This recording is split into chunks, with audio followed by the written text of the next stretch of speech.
Okay. So her next performance.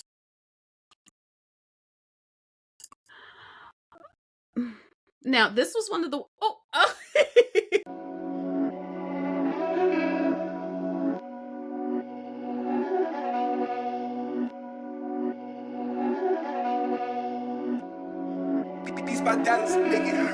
Hello, welcome to the Pitchy Podcast. We are your hosts, James and Stephanie. Here on the Pitchy Podcast, we are passionate about good music and a great vocal. We'll use the vehicle of NBC's The Voice to give you our take and our feedback on each contestant's performance and overall vocal. On the Pitchy Podcast, there may be times where we come off a little pitchy, if you know what I mean. Sometimes a little bit more than others, but what we will always do is our best to speak our truths with love, kindness, and respect. Mm-hmm. With that, we are here to wrap up season 28 of The Voice. Because life is lifing. Yes. We weren't able to record because, first of all, it just went off way too late. 11 o'clock. For us to record on Monday and Tuesday night. But I was able to catch a lot of Stephanie during the play-by-play and the commercial breaks. And Stephanie, I just might add, I just want to say that it was just wonderful what you were doing for the fans of the show, for our pitchies. Thank you all for your loyal watchers of our and listeners of our podcast, and you just were doing exemplary work, my friend. Oh, I had a ball doing it because it's like while it's happening, you kind of want to talk to somebody. You want to kind of catch the vibes and feel the vibes and see what everybody else is thinking, or just kind of just discuss it a little bit. So the first time I got on, after I got on the first time, I was like, I just got to keep coming back. I got to keep coming back because everybody that was on IG Live on Monday night was just they made it even more entertaining for me. So I really enjoyed that. And we also wanted to spend a special shout out to all the contestants of season 28. We know that we haven't gotten to communicate with you all that much this season, but I have seen from a lot of responses to the podcast that a lot of you all are faithful watchers and listeners to the podcast, and we love you guys. We think that we can't even imagine, season after season. It never gets old with it being unimaginable how much pressure that you all are under, and you all always show up and show out. And we just thank you all for giving us love. And we hope that, and as we have every season that we've, since the Pitchy Podcast inception, have been, a nice entertainment escape for you all. Because I know that, especially there was only 1 week of live rounds. Yeah. You all had to basically stay in jail through the entire run of this season. And this season, the tape portions I know happened months and months ago. So we hope that you all were entertained, and thank you all for the love that you all have given us. Absolutely. We do not take that lightly. No. So there's a lot, I think, that Stephanie and I want to discuss. And we're going to go through our normal breakdowns of Monday night, but there's a lot we want to talk about on the Patreon. So if there was any time for you all to join the Patreon, now would be the time, because I think a lot of our in-depth discussion is the best way I think I can put it. Yeah. Being that this is kind of a reflective episode as well. In-depth discussion is going to be on the Patreon. So for just $5 a month, cost of one Starbucks drink, $5 a month, you all can join our Patreon and check us out, because we are going to have a lot to say, I believe. With the end of this season. Because you know what, y'all, we've been doing this a while. And I have personally, I can't speak for Stephanie, but I have a feeling she will agree with me. I've personally starting to see certain patterns Mm. in the final show Mm-hmm. that I'm not the biggest fan of. Mm-hmm. And we can discuss that on the Patreon. I can't wait. I can't wait. All right. So, Stephanie, I'm going to let you steer the ship today, if you don't mind. I don't mind. So, since this is kind of a 2-for-1, what we're going to start off doing is we're going to start by discussing Monday night's episode. Now, on Monday night, our top 6 in full was revealed. 4 were already known to us because they were picked by their coaches. The other 2 were Max and Deck of Hearts, were our completed our top 6. They both, or all 6 of them, performed twice. They performed a classic song and they performed a contemporary song. At the beginning of the live show, though, I do have to note that at first I was caught off guard because Carson was with all the coaches and they looked very solemn, and they gave a short moment for a lot of there were some tragedies that happened over the weekend. So I thought that it was very classy for them to use that time to take a moment of silence and a moment of reflection for some of the things that occurred this weekend. So we are going to go through each artist of the top 6, and we're going to discuss each one of their performances shortly. And then we'll go into Tuesday night's episode with just discussing the artist and who they perform their holiday song with, and then we'll go through the naming of the 6, 5, 4, 3, 2, and then our winner. So let's begin with Deck of Hearts. Deck of Hearts' first performance, and they are on Team Nile. Fishing in the Dark by Nitty Gritty Dirt Band. What did you think about that, James? You know, I really, Stephanie and I discussed Deck of Hearts a little bit, either yesterday or the day before. I can't remember. Maybe it was yesterday. That we both really appreciate the work that they put in when it comes to the accuracy of their harmonies. Mm-hmm. Deck of Hearts does not miss when it No. comes to their harmonies. No. And what we've also said throughout this season is that they are as good as solo singers as they are harmonic singers. Yes. And, you know, I really love their approach to this song. I love this song. I'm a big fan of this song. I really love their approach because with Deck of Hearts, I always felt, including this performance, that I don't want to say it's easy for them, but they're almost at ease. Because even in a live snafu that happened on their second song, yes, that could throw anyone off, especially when you got 3 people. Yes, like you still got to depend on, okay, well, what if she or the two gentlemen are spooked by what happened? Obviously, there was some type of sound or tech issue. I don't know, Stephanie, if you know people who have the inside track. I don't know for sure. I feel like it is a testament to their professionalism. It is a testament to how practiced they are. Yeah. And Stephanie and I both said they are one of our favorite groups that have been through the Pitchy podcast since we've started doing this. I just felt, and this isn't just for Deck of Hearts, I just felt like the vibe was a little low energy. Mm. And not that the singing was bad, because it wasn't.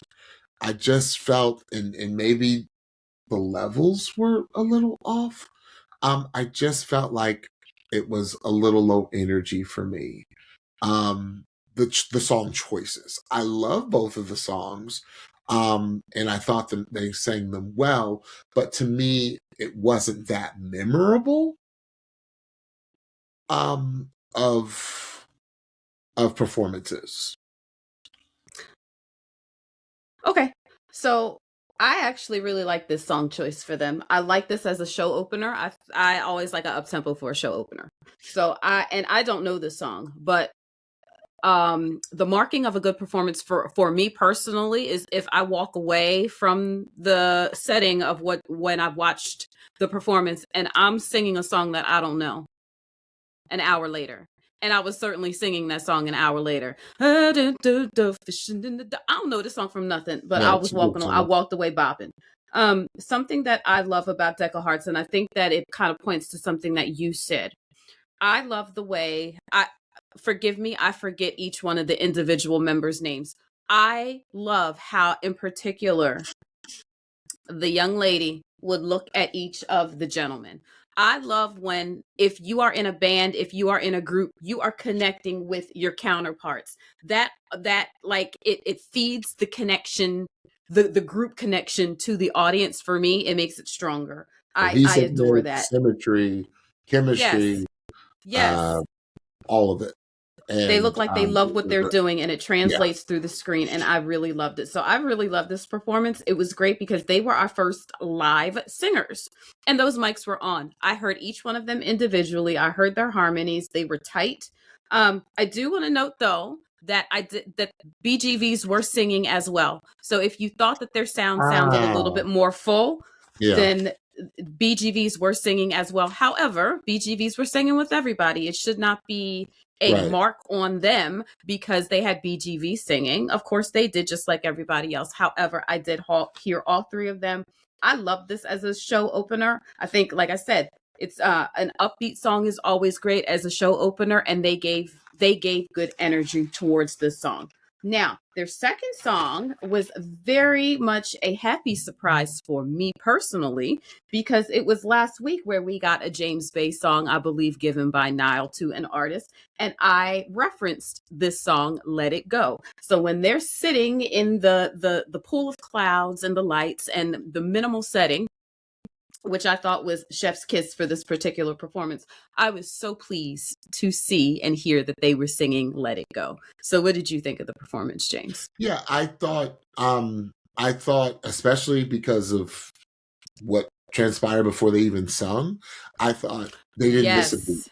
They Yes, didn't and miss a I do beat. want to say that yeah, we will. I'll tell you my theory about what I Okay. think happened in that little snafu, that because there, to be clear, there was like a 10 to 15-second very noticeable pause where it was going to Carson and it was going to the stage, and you could tell like they were supposed to open, an instrumental opening was supposed to happen, and it was not, and it was very apparent, and they were going to cut back to Carson, and then you could hear somebody saying, we're okay, Yeah, and then the song began. So I'll let y'all know in Patreon what I think actually happened. But go ahead, got it. James.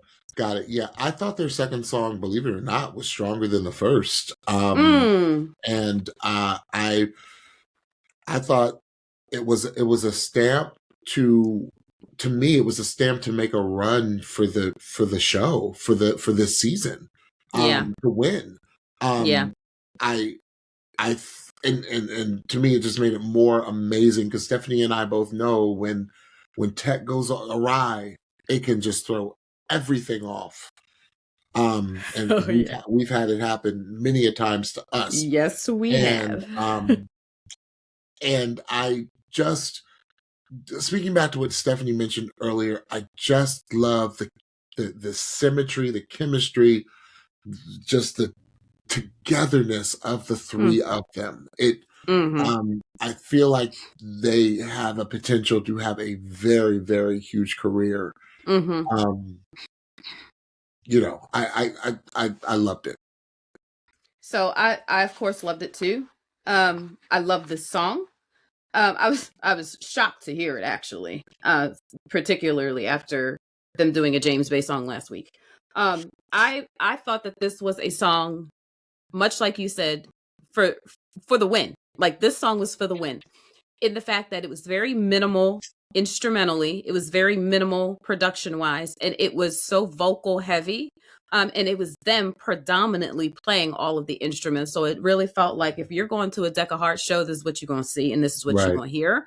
Right. And I really appreciated that. I thought that the arrangement was great as well. I thought that they didn't just do one person singing the verse, everybody singing the chorus in harmony. Like, the arrangement was very unpredictable and very nuanced, which is something that I appreciate that DEK of Hearts does. I love that they ended a cappella. They like, you're Yeah. going to get this whole throat. Yep. You're going to hear these harmonies live for real on TV without anything else. And it was wonderful. I thought that it was a great way for them to go out in a really smart, yeah, I hate to say smart choice, as if they had a choosing. Right. I don't, Right. so when I say things like that, please know that a lot of these decisions that are being made are not fully of the artist. Correct. But in saying that, I thought that it was a very smart choice for them to do their last song and end it in an a cappella fashion. I thought that Yeah. that was very much chef's kiss. Yeah. So let's talk about Max Chambers. Max Chambers, his first song was Your Way's Better by Forrest Frank. What did you think about that, James? They was up there doing all the Yeah. I agree with I'm gonna get go a little bit of a different direction. I 100% agree with what Blue Blaze said at the end of his performance. For a 14-year-old to proclaim their faith, whatever your faith is, right? Stephanie and I aren't judges of you, whether you have faith in something or don't. But I just felt that he is the type of deliverer of a song that it would make you want to wonder, who he's singing about. Right. It was fun. It was youthful. Yeah. The dancing is cute, but it showed me a different side of Max. Yeah.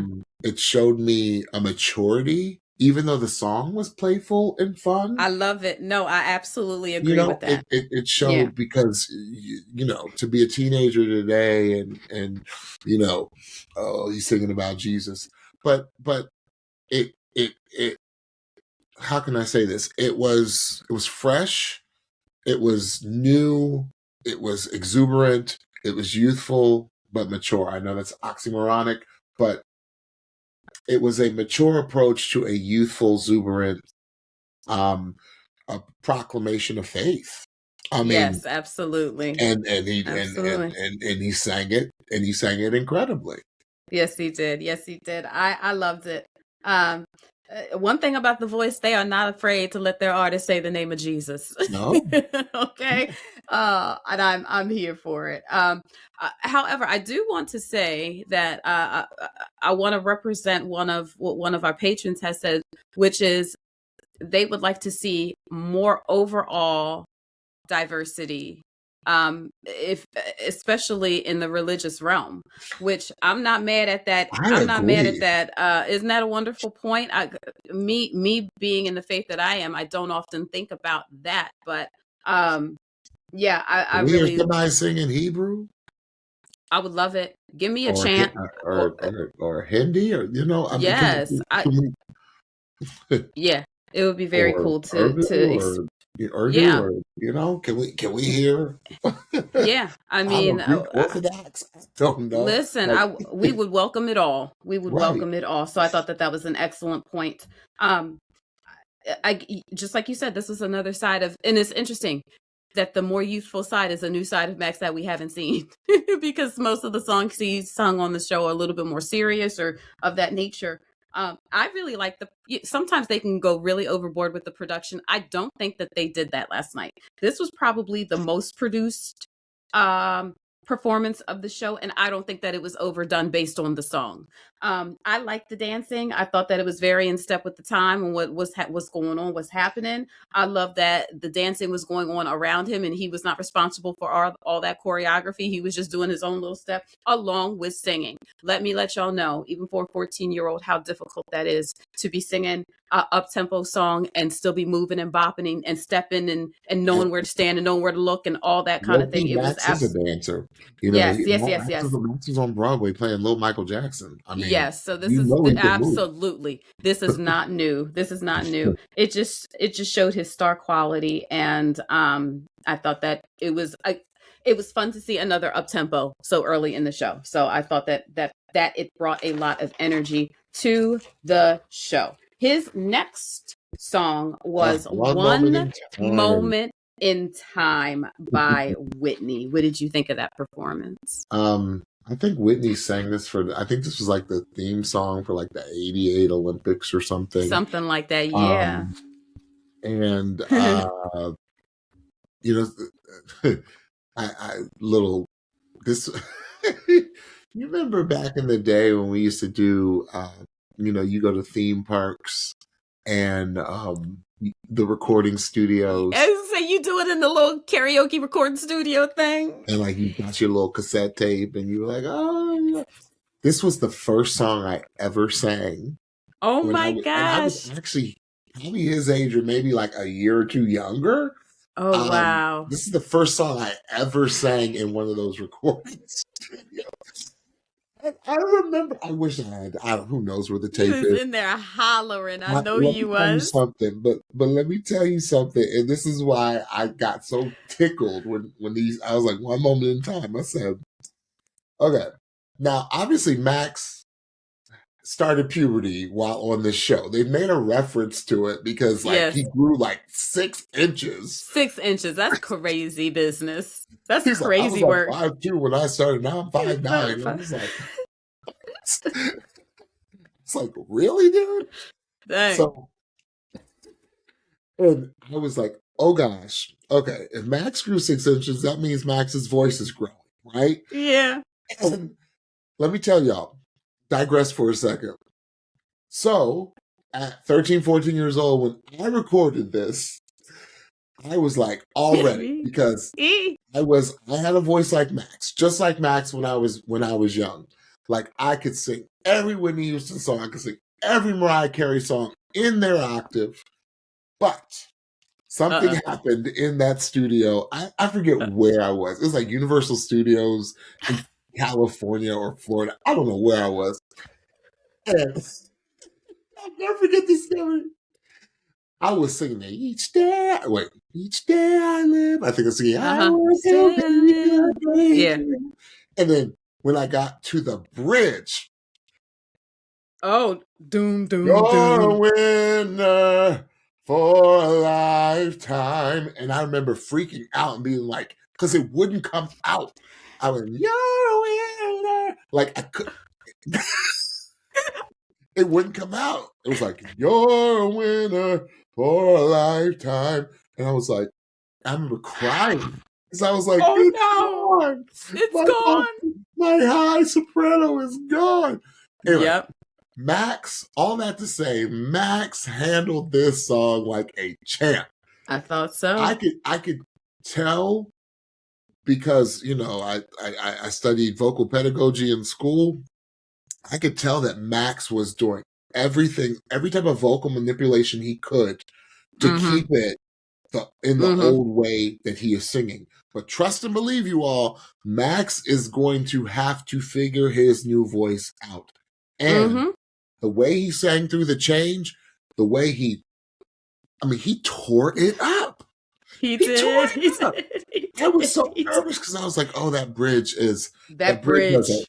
Key change of murder. It's with if you feel that one moment in time, make it shine. Like I was like, you know, of course I did it down the octave, but I was like, sing, boy, sing. Yes. And it just took me back to 19. I sang it, and I just thought he handled it beautifully. what a song to choose, or what that was chosen for him. I was like, really? A Absolutely. Whitney? And this is one of Absolutely. Whitney's hardest songs.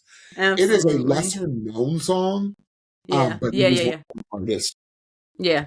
Yeah. Bravo. Bravo, excuse me, young man. Bravo. I concur with everything that James had to say about Max. I too sang this song. I was a part of my select choir, which was very exclusive in elementary school, guys. Come on, Sal. So we sang this for our ending spring concert thing in select choir in Did everybody elementary get a feature school. solo? Um, Like, no, okay, y'all sing it as a no, choir. I did get a solo in the spring in the Come spring on. play though. Come on. Hey, I still remember that thing.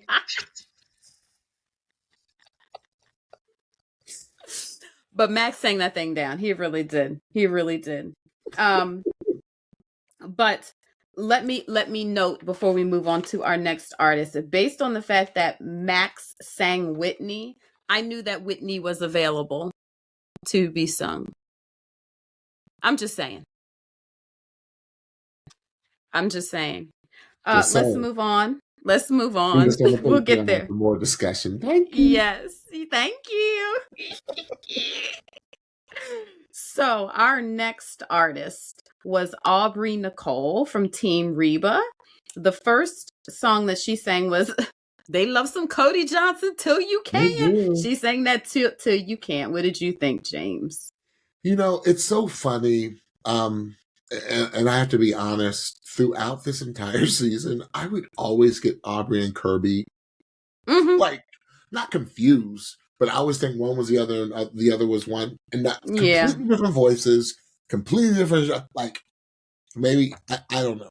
But Aubrey it reminded me of her previous performance and how emotional she made I think Reba Mm-hmm. during the previous performance in the previous round, and it reminded me of how incredible of a vocalist she is in Mm-hmm. her own right.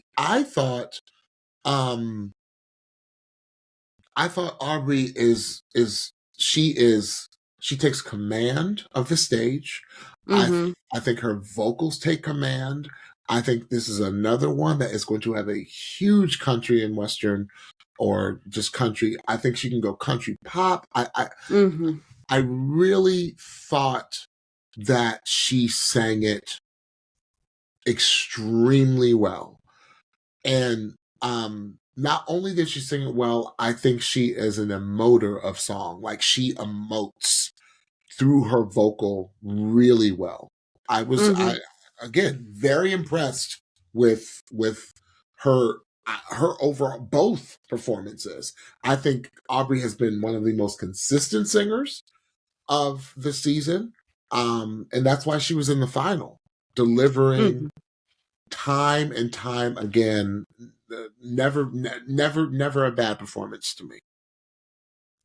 I think in this case with this song and in the next song as well, which was unfortunate. I think song choice failed Aubrey. Yep. In this performance, I hated the song choice, and this is why. I felt like I was waiting for the chorus. In knowing this song, I was waiting for her to get to that chorus, because prior to the chorus, those verses are so low. Low. And I could hear the nerves in her voice, because you're trying to project. And if you're not as comfortable in that lower chest voice area, you're going to hear it at the ends of the lines. And I heard it. Once you got to the chorus, her voice was soaring like we've heard all season. But there was not enough of that in this particular song. So I didn't like the song choice. I Stephanie, wish there would have been. yeah, I thought she handled it well. It was, did it expose a little bit? Sure. But I kept going back to This Is Live. And to your point, I think you're right. But I thought she handled it well. You know what I listened more for, But Stephanie? what do I'm you sorry. mean? What? But okay. What do you mean by she handled it well? Meaning, I was more. I loved more that, and it was more air apparent in the second song. Aubrey's a storyteller, and I let that go because she's so articulate. I mean, I think Reba mentioned it, because I was like, in the Be Real Reba, I was like, why would Reba say that she speaks well? Because Did she you do you remember does. when Reba said that? And and to me, it's what I because of from both performances, especially the second song, but from both performances, even in that low verse and her and it being at the bottom of her register, I was paying more attention to how articulately, excuse me, she was telling the story. And Okay. maybe I didn't So hear it as much. so here's the counteract to that. Because she is articulate and because she is such a great storyteller and she does articulate her lyrics that well, guess what I'm listening to? Tone, Everything. tone, yeah. Everything. Yeah. So I'm listening to everything. And what does Stephanie always listen to, particularly in the lives? I'm listening to the ends of phrases. And if Hmm. you listen to the ends of her phrases, you could tell that they were not clean. Got it. And that is because she's singing in the basement. And if you are nervous, which first performance on a live show, of course you're nervous. Um, what is the first thing that's going to go? The first couple things that are going Range, to go are breath. breath support and Yeah, technique are out the window. And where does that show up? At the ends of phrases. sure. So because of that, but like I said, once she got to the choruses, they were glorious because she was in her comfort area in that section of her voice. So I think that this was not a good song choice for her because it kept her in that lower extension longer than where she was able to sing where the part of her voice really shines. Got it. Okay. So Fair enough. Fair you enough. get, and if you were watching Reba during this performance, every time they cut to Reba, it looked like Reba could not breathe. I was like, I need you to take a breath, Reba. Like, exhale, sis. She was cheering her on and willing her on like it was her daughter or granddaughter. It was very, very sweet. And she had wonderful words of affirmation for Aubrey after. Now, the second song choice was The Night the Lights Went Out in Georgia. This was a Reba song. Hmm. Um, and I'm going to tell you why I did not like this, just to set it up. This song, I wish I had time to find the words. Look them up. They talking about people getting hung. There's like it's a very dramatic Oh yeah. and tragic song about all the goings on of what happened in that night. And it wasn't good. Now, based on what they started the show with and based on what had happened in the weekend, it and it's a very detailed song about what went on that night. And it just didn't feel good. There you It just did not feel good as she's Bad singing the timing. lyrics Yeah. that are yeah, it was just bad. It was bad timing. I didn't like that. They had no idea of knowing No. what it was going to be and that was going to be a sort of unfortunate song choice, but that's why I felt like it was a bad song choice. But what did you think of the performance, James? I thought the performance. I thought it highlighted her best attributes as an artist, as a singer, as a performer. She painted the picture. She sure As did. as I don't want to use the word gruesome, but as No, yes, one of the lines is there was blood stains on his hands. yes, She as painted the picture, truly. vivid as Vivid. it was. She Yes. painted. I was like, I was right there. I saw everything happening because she's really that good of a storyteller, and Yes. that is going to do wonders for her career. Yeah, I mean, that was the gift and curse of her singing the song, Yeah, because it was all very vivid. It was all articulated very well. It was sang really well. She sells the song. She knows how to work a stage. She knows how to work an audience. She's very captivating. It was just not the subject matter that I wanted to hear right, about. I was like, y'all couldn't have, where's Fancy? We couldn't have done Fancy. right, right. Oh my goodness. But I, that's not on her. She had to sing the song that she was given. And for that, she did a great job in doing that. So well done to Aubrey. Our next artist was Miss Jazz McKenzie. And her first song that she sang, this is on Team Buble. Oh, Phil Collins, Against All Odds. Take a look at me now. There's just an empty space. There are some songs, when performed by certain singers. I was telling Stephanie this yesterday. I said there are some songs that just take you to a time, to a place, to an emotion that Jazz did with this rendition of Phil Collins' classic. I've heard this song done many times by many different vocal styles and stylings and artists. Many. And this is one of the best I've ever heard this song performed, because I felt, flow with me now, you all. Like when she started, when I heard doom doom doom doom doom doom, how can I just let you walk away? And I leaned, like my elbow went to my upper leg, my thigh, and I tilted my head and I closed my eyes and I just went back to like a simpler time. Hey. Maybe like Hey. riding in the back, like Stephanie has often referred to, like riding in the back of my Riding in the back. parents' car when this song came on the radio. Yes. And you're a kid and you don't have a care in the world. Yeah. And you don't know what they're saying in the song, but you sure just know don't. that you love the song. That's right. And that's what Jazz took me back to. Like I felt transported. There have only been a few artists throughout our tenure of doing this that have taken me back, or transported me to a place. And I thought this was one of the best performances of the night. I thought this is one of the best performances up for her this season, because it wasn't overstated. It sure wasn't.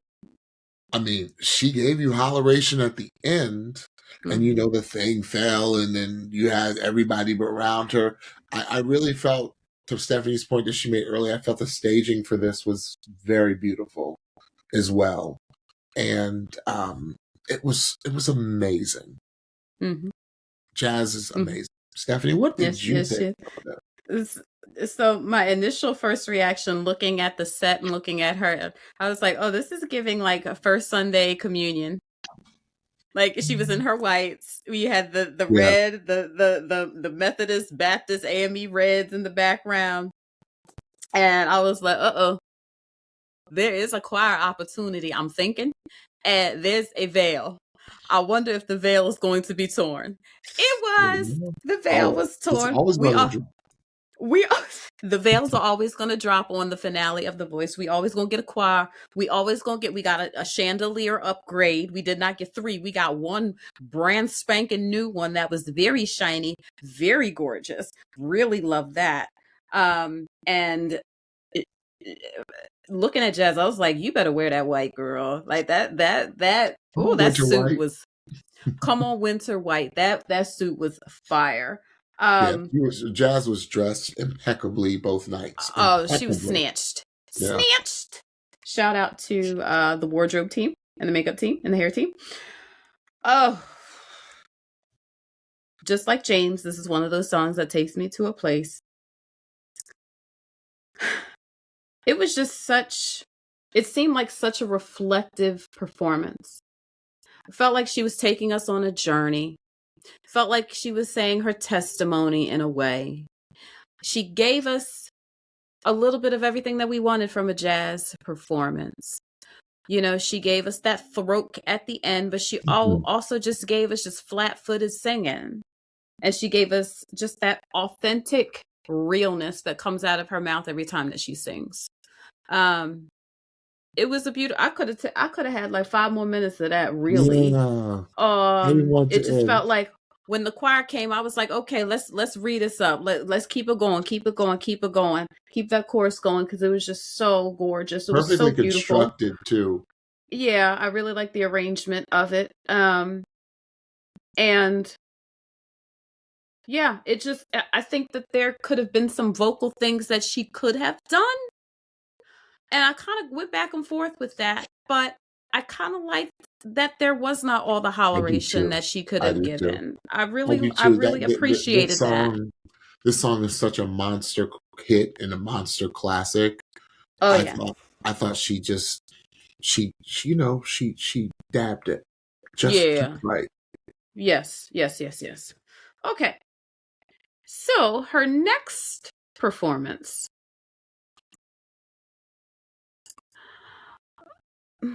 Now, this was one of the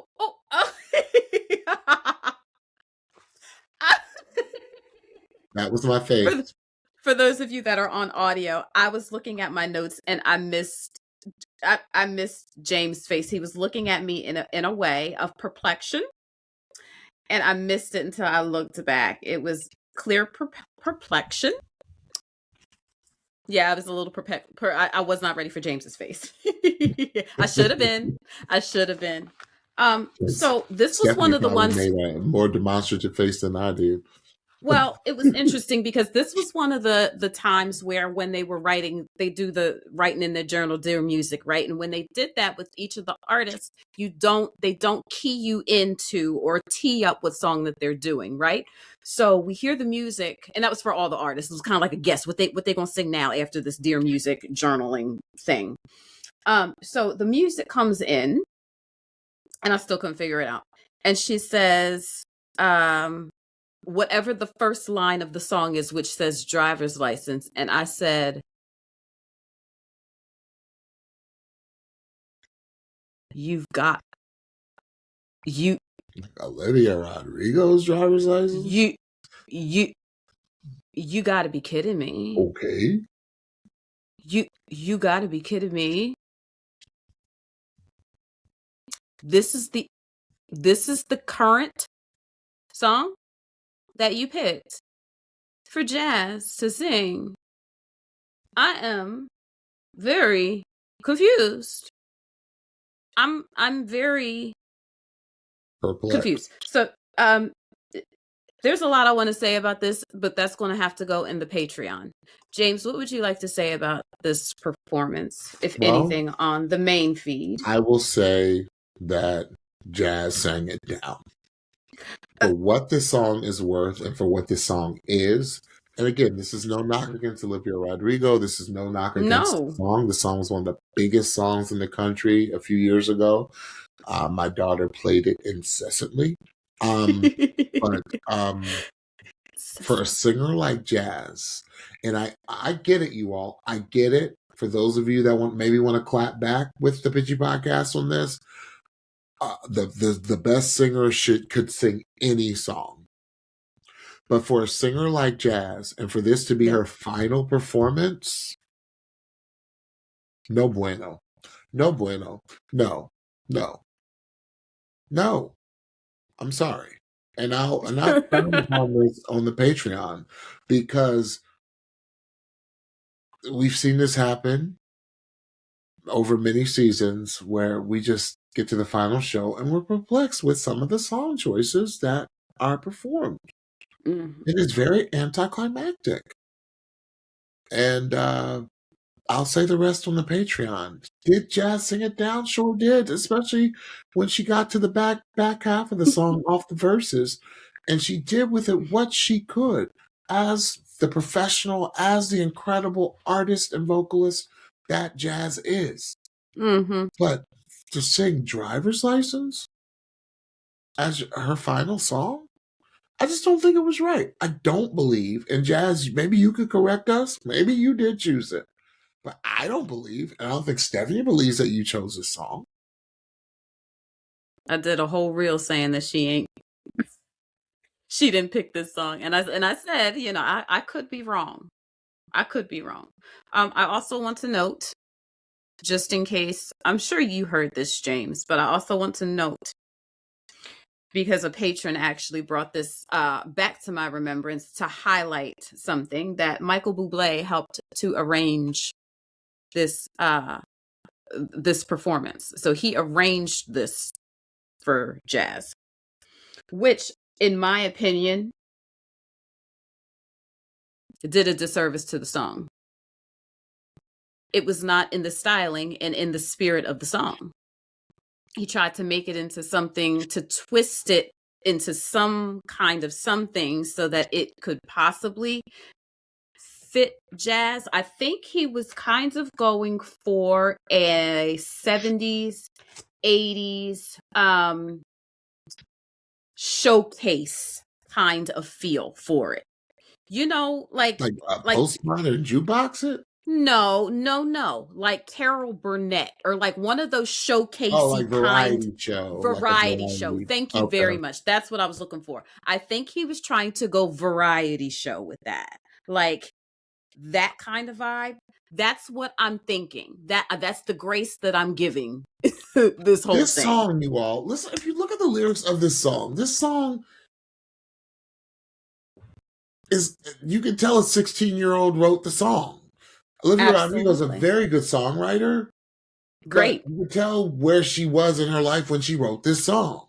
1000%. A 31-year-old Black woman from the South. I don't know. I'll talk about it on the Patreon. She sang it down, though. She did. She could sing the alphabet. She could sing the dictionary. She could sing. Because of that, I also think that was to her detriment as well. Yeah. But I'll talk about it in Patreon. So our next to last artist was Mr. Aiden. Aiden's first selection was, and he's on Team Now. The Voice is going to give you a certain couple songs during a season. And wouldn't you know, we got Golden Hour by Jake. What did you think of Aiden's interpretation of Golden Hour? I thought it was fantastic. Like, I thought Aiden is a masterful vocalist. Like, he is a masterful vocalist. To be this young and to have that much mastery, I guess is a word, over his instrument, is a rarity. And I thought the rap singing was spot on, because that's harder than you think.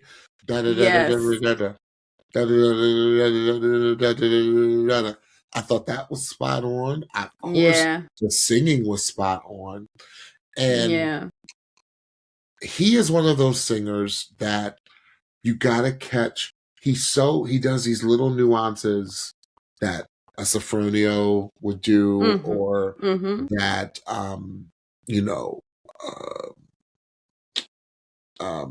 that other winners would do. Foreshadowing. That it takes to win. My thing is I feel, and I'll expound upon this on the Patreon, I feel like Aiden was given the best songs to sing for the finale. 1,000,000%. And I feel that if other singers, Jazz, for one, Max, Aubrey, Ralph, I feel like if they were given the song choices or the types of songs that Aiden was given, I felt like it'd have been more of a competition. And it was a clear and distinct, like, everyone was given songs, and you know what? We're going to give this young man the songs that showcase him to the fullest. And God bless him, Great. Yeah. Wonderful. Yeah. Yeah. And that's where take issue, not with him at all, because he is one, like he deserves all the accolades. The little riffs, the little runs this man does are Yeah. so precise. Oh, They're they're just crazy. assassin worthy singing. Yes. And and I thought he sang the snot out of it. Absolutely, me too. By the time, like, this is like the third, fourth, fifth, sixth time we didn't heard the song on the show, right? So at this point, I'm like, what you gonna do different? Like, I love Aiden, and I'm just like, what? And I know what he can do vocally, and yet and still I was just like, what you gonna do different? Because I didn't heard it from Bodie, I didn't heard it from Jeremy, I didn't heard it from countless folk that have impressed me with their renditions of the song. What you gonna do different? And it ain't take him but like 10 seconds into the song to do something different. And I was just like, oh my goodness. Some of the choices that he made, I would have never thought of. Some of the real quick rap singing things. He was like, and I was just like, oh my God, he actually did that live. Like, you got to be kidding with me. Some of the falsetto choice, he did like a falsetto run type thing. He really impressed me. And it's not that I was not waiting to be impressed. I just was wondering what else somebody could do to the song that could be different. And he nailed it. I literally wrote no notes. He nailed it. I was so impressed. I'm going to let y'all know in Patreon too why the song choice for him was really ironic, based on something that he had posted on his socials not too long ago. But I want to make sure that we touch on his second performance, which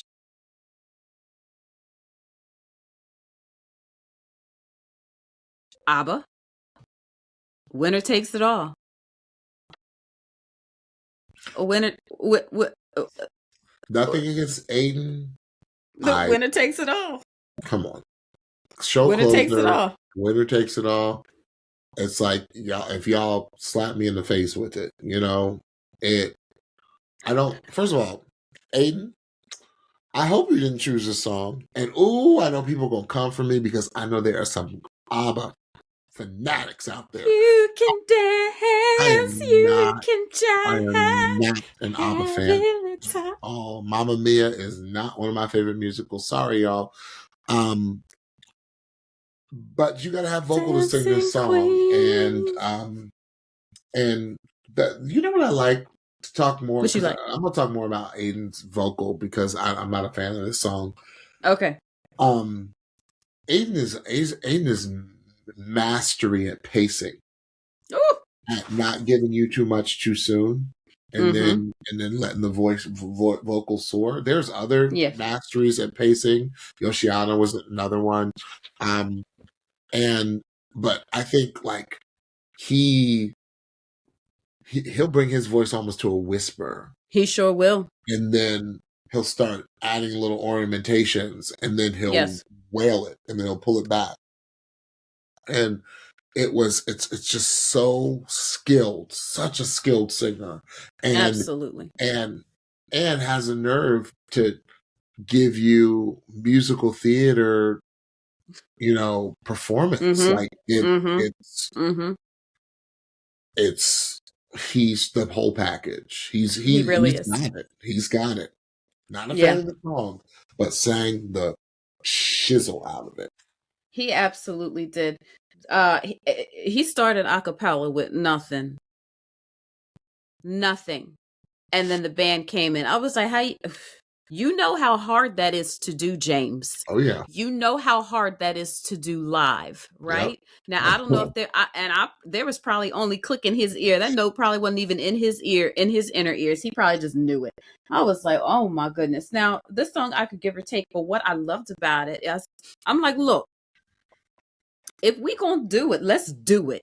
Close this show down in the most incredible way that you can. And he did. It was the most cinematic performance of the night. He gave us stare.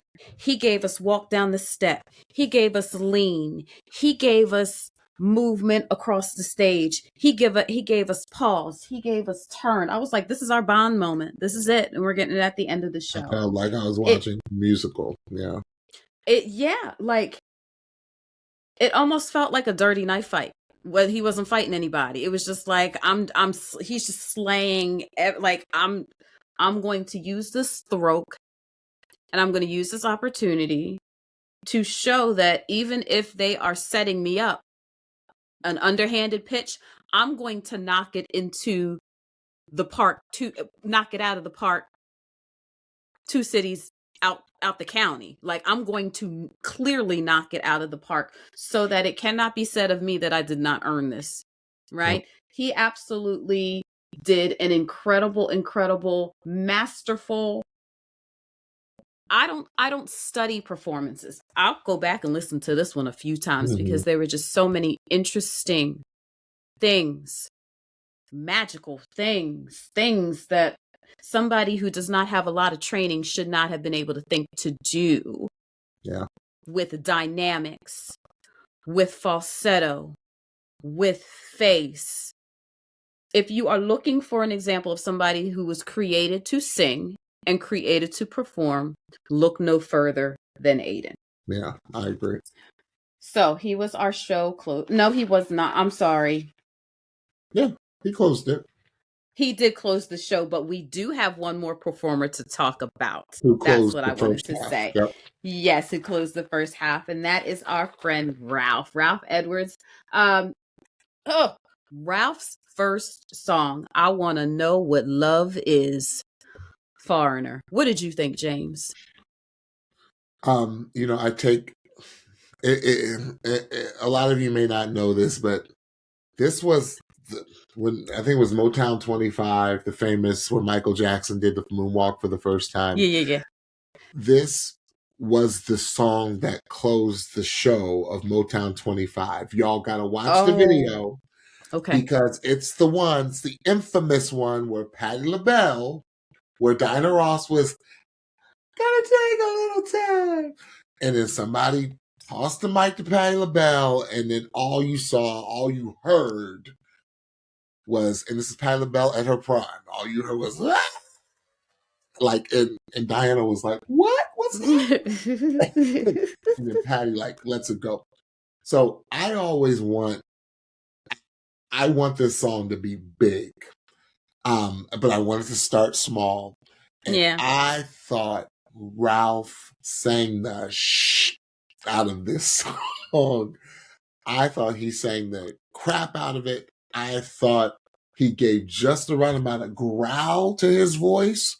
It wasn't too much.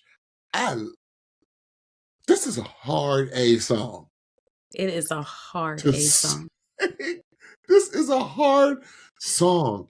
And I loved that Ralph knew his limitations on this song, because we'll talk about the next song, where there were times where he was like, okay, choir, like, he just let the choir do it.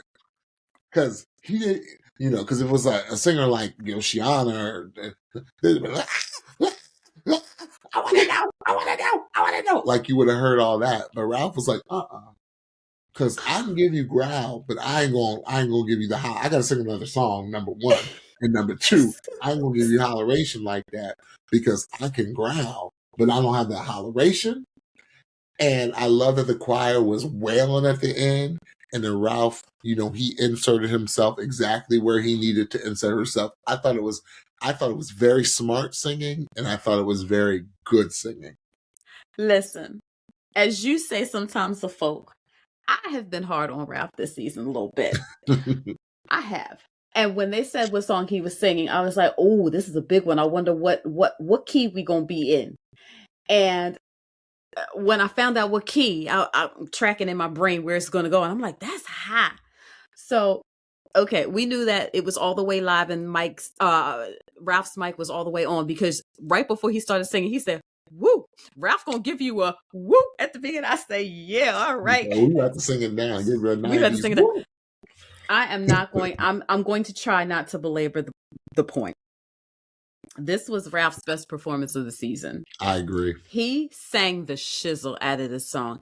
He did everything absolutely correct. He gave us what we wanted out of those verses, just not hefty, but light In at the my same time. mind. In my mind, like it was just Heartache. You heard heartache the and heartache and pain. pain. You heard it. You heard it, but it wasn't overdone, right? Yeah. You want to hear it, but you don't want it overdone because you know where the song is going if you know the song. Once you get to I wanna know I love it, he sang that thing full throat with the grits, and I could not believe it. I could, like, the notes were so incredible, and he Yeah. was up there the entire time singing it with power and authority. And what James is talking about, at the end, the key changed, the key went up, and I said, holy crap, what is he gonna do? And he handled it like a pro, because what he said was, choir, you sing. And that choir was hollering, that choir said, and Ralph said, yeah, yeah, yeah. He No. chose, I wanna know. I said, Mark. you better pick and choose those spots. You better be the front man. You better not blow your voice out. You better utilize that choir and not do all the holleration that you could do. I was so, as impressed as I was with the vocal, I was almost just as impressed with the choice to do that, to do the ad libs at the back end. It made him feel so pro. This Yeah. was the best. This is one of the best performances of the night, in my opinion. Yeah, I I loved agree. it so much. Then his second song was Locked Out of Heaven, Bruno Mars. And I was just like, you are keeping this man in the rafters. Are you kidding me? What you think, James? I was very mad at the production value of this. Oh my God. Y'all, Ralph is not a dancer. He's Number not. one, he is a singer. Okay, He's a don't make singer. him something he's not. He is not. What's my man? Our first season, that his voice was ridiculous, and he was a dancer because he was in musical theater. He sang. Oh yes, yes. He did Michael Jackson. He did The Way You Make Me Feel. He did the Michael Jackson. Yes, I can't call his name. I know exactly who you're talking about. Yes. Yeah. Yes. And it was ridiculous. Okay. Yes. I just felt like Ralph was like, okay, they want me to dance here. And I'm singing in the rafters, and this is a crazy up tempo song. And Omar. Yeah. This is a crazy up tempo song. And okay, I'll do a quick step touch, but I look very awkward doing it. But you know what? I gotta holler. Lord, just get me through this song. Like, that's what I felt. I felt it looked as if he was uneasy. Vocally, he did not sound uneasy, even though it had him at the very top of his range. He was at the max. Let you know how difficult Bruno Mars is to sing. Bruno Mars is a tenor one all day, every day. And Ralph is not. Ralph is a tenor two, a baritone. And I thought he handled it the best he could. And I thought he handled it well. He did not sing it bad. There were no bad notes. He looked uneasy. Yeah. He looked like, I mean, those dances were, and he was like, okay, I got to sing. I need to, you know? Yeah. Again, song choice. I don't feel like he would have picked this song. No. It's so uncharacteristic of what, and I understand you want to show diversity and you want to show that they can sing anything. And I thought he sang it well, but I thought the staging was too much for a singer like Ralph. Mm-hmm. Yeah, I straight vocal. I didn't understand. Like, I couldn't believe that he had gone through a whole week of rehearsal singing both of those songs. I was like, this man has to have good technique, because he was in the rafters for both of these songs. Yeah. And to still have a voice by the time he got to the live shows, I was like, kudos to you, bro. Like, for the level of difficulty of this song, I thought he did a great job. I thought that's it. I thought he did a great job. I agree. So let's quickly talk about night 2, Tuesday night.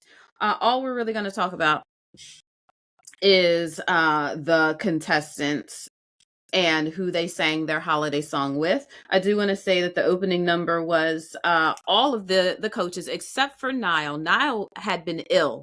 We didn't say that at the beginning of the show. Niall had been very ill and was put on vocal rest. So he was not able to do any of the performances with his artist, and he was not able to do the opening number. However, Bublé, Reba, and Snoop did a Journey tribute kind of thing with various artists from the season: Mindy, Kirby, Rob, Ryan, Trinity, Yoshiana, Jazz, all of them. And they all sounded really good. Snoop trying to sing is always so funny to me because I'm like, baby, you are not a singer, but I appreciate the effort. It was a cool opening number. It was great to hear a lot of those songs. So we had Aiden and Gina Miles. They sang Last Christmas. The cutest thing about this performance was there was a stuffed bear that was on a gift box that somehow tumbled over, and Aiden was so sweet to put the teddy bear back on the box, and everybody did like an audible aw as he did it. He sounded great. Gina? It was not a song that fit her voice. No, it was not. No. It was not. And we'll leave it at that. Bublé and Jazz sang Jingle Bell Rock. Put it on wax. Put it on What wax. does that mean? Meaning it could have been a single. I thought she complimented him. Oh, I think she did too. I thought that I didn't like the key for her. I wish they would have upped the key just a little bit because it was a little low, but she worked that thing out. We'll talk more about Bublé in the Patreon, because he is just very in rare form for all of these finales, it seems. So Reba and Aubrey sang. I thought Aubrey sounded amazing. She did. I thought Reba struggled a bit. I felt like I heard a little. You talking about Mary? Did you know? Yeah, I thought Reba struggled a bit. Yeah, it's a hard. But song. She's a pro. It is a hard song. But Reba is a pro. But yeah, she said Aubrey sang that down. She sure did. But that is one of my favorites, but it's a very exposing song. But I thought Aubrey sounded amazing.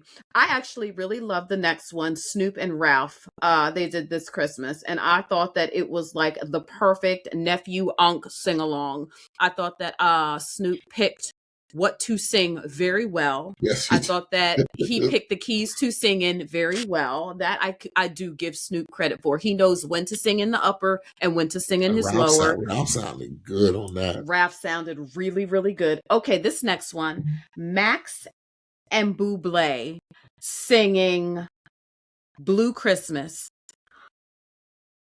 Guys, I'm watching this Wednesday morning, just speeding through. And, holiday songs, whatever. I'm excited to see the artists singing with their coaches, but it's, kind of here or there. It's cool. I literally, for this one, I got up and I was like, yes, they took this thing to church. They did. They took this performance. He brought out the gospel in Bublé to the point where I was like, should Michael do a gospel record? Like, could that work? Like, it was surprisingly good. And then the last was DEK of Hearts and Reba doing Santa Claus Coming to Town, which was great. It was wonderful. It's good. All right. So, of course, they wait to the very, very, very, very, very end of a very, very, very late night to give us the results. So I will run through them quickly because we have to run to Patreon. It's already been a very long episode, which we already knew was going to be because there was going to be a lot to talk about. We got to run to Patreon. So I'm going to go down the 6, 5, 4, 3, 2, and 1 very quickly because by now you already know. Number 6 in 6th place was Jazz McKenzie. In 5th place was Max Chambers. In 4th place was Aubrey. In 3rd place was DEK of Hearts. And then 2nd place was Ralph, leaving our winner to be Mr. Aiden Ross, our season 28 winner of NBC's The Voice. So congratulations Aiden. to Much Aiden. deserved. Much deserved. Much deserved. Well deserved. From jump, I believe that Aiden might have been our first blind audition. Is that true? I think he could have. I have to look back. I don't know. He was early. I know he was early. Yeah. I know he was very early in season 28. So, much congratulations to you, Aiden. You have been very consistent, very surprising, and a joy to watch this season. So, congratulations on your win, sir. Congratulations. And again, another wonderful, successful season. Happy holidays to all of you out there. Yes. Happy Quantico, as I like to call it. Yes, all of them. All of them. And if you don't celebrate anything, I hope you get to spend some time with some friends and or family. And we are still Team Snoop. Ding, ding, dong. Ding, dong. Ding, dong. All right, y'all. Stephanie, tell everybody what they need to know. Sure. So don't forget to follow and subscribe to the Pitchy Podcast on your favorite podcast platform. And while you are there, please rate us with 5 stars and a kind review so more friends can find us for this season or next season. If you are listening on a podcast, please jump on over to YouTube, search for the Pitchy Podcast and hit that subscribe button so you don't miss when we drop a new video. Don't forget to follow us on Instagram and TikTok at the Pitchy Podcast. And we are also on Blue Sky at thepitchypodcast.bsky.social for new episode alerts, episode clips, and so much more. Patreon. Listen, it will be worth your $5, even if you just want to listen for this episode. I promise you. If you were listening through to the whole episode, you know that there's a lot that we wanted to share, but it was best to share a lot of that in the behind the paywall. You don't want to miss it. It is only the cost of one Starbucks, $5 per month, and you get access to all of the content from this entire season and beyond. So make sure you check us out over at Patreon.